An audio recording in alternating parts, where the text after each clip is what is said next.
एक छोटे से गांव में एक बूढ़ी माँ रहती थी। उसका इस दुनिया में कोई नहीं था। न पति, न बेटा, न कोई सहारा। बस एक टूटा फूटा घर और उसके दिल में अटूट विश्वास। वह हर सुबह उठती, अपने कांपते हाथों से एक छोटा सा दिया जलाती और भगवान को याद करके दिन की शुरुआत करती। फिर जंगल जाती, लकड़ियां इकट्ठा करती और उन्हें बेचकर किसी तरह 2 वक्त की रोटी जुटाती। गांव के लोग उसका मजाक उड़ाते थे। खुद के पास खाने को नहीं है और भगवान का नाम लेती रहती है, लेकिन वह हमेशा मुस्कुरा देती और कहती जिसका कोई नहीं होता उसका भगवान होता है। एक दिन बहुत भयानक ठंड पड़ी। हवा इतनी तेज चल रही थी कि जैसे सब कुछ उड़ा ले जाएगी। उस दिन बूढ़ी माँ को कोई लकड़ी नहीं मिली और घर में खाने को भी कुछ नहीं था।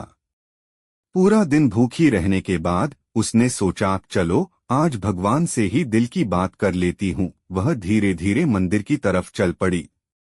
रास्ते में उसने देखा कि एक छोटा सा बच्चा सड़क किनारे बैठा कांप रहा था। उसके कपड़े फटे हुए थे और आंखों में डर साफ दिख रहा था। बूढ़ी माँ उसके पास गई और बोली, बेटा तुम यहाँ इस हालत में क्यों बैठे हो? बच्चा बोला, मुझे बहुत भूख लगी है, 2 दिन से कुछ नहीं खाया। बूढ़ी माँ के पास खुद कुछ नहीं था, बस एक सूखी सी रोटी का टुकड़ा जो उसने पूरे दिन के लिए बचाकर रखा था। वह कुछ पल के लिए रुकी। उसके चेहरे पर दर्द था, भूख भी थी, लेकिन अगले ही पल उसने वो रोटी उस बच्चे को दे दी। बच्चा हैरान होकर बोला, तुम खुद भूखी हो, फिर मुझे क्यों दे रही हो? बूढ़ी माँ की आंखों में आंसू आ गए, लेकिन चेहरे पर सुकून था।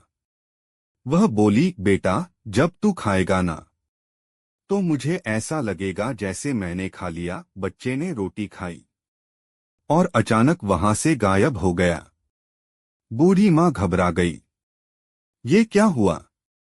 वह इधर उधर देखने लगी, लेकिन बच्चा कहीं नहीं था। तभी अचानक चारों तरफ एक अजीब सा प्रकाश फैल गया। मंदिर की घंटियां अपने आप बजने लगीं और उसके सामने एक दिव्य रूप प्रकट हुआ। बूढ़ी माँ समझ गई, यह कोई साधारण घटना नहीं है। उसकी आंखों से आंसू बहने लगे। वह जमीन पर बैठ गई और रोते हुए बोली, हे प्रभु। एक आवाज आई, माँ आज तुमने अपनी भूख से बड़ी इंसानियत दिखाई है। तुमने जो रोटी उस बच्चे को दी वो मुझे हदी याद रखना। मैं हमेशा वहीं मिलता हूँ जहाँ सच्चा दिल और दया होती है।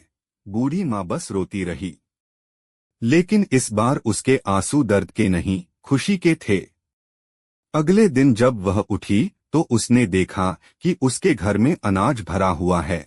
धीरे धीरे उसकी जिंदगी बदलने लगी। अब उसे कभी भूखा नहीं सोना पड़ा। गांव के लोग जो उसे पागल कहते थे, अब उसके पास आकर आशीर्वाद लेने लगे।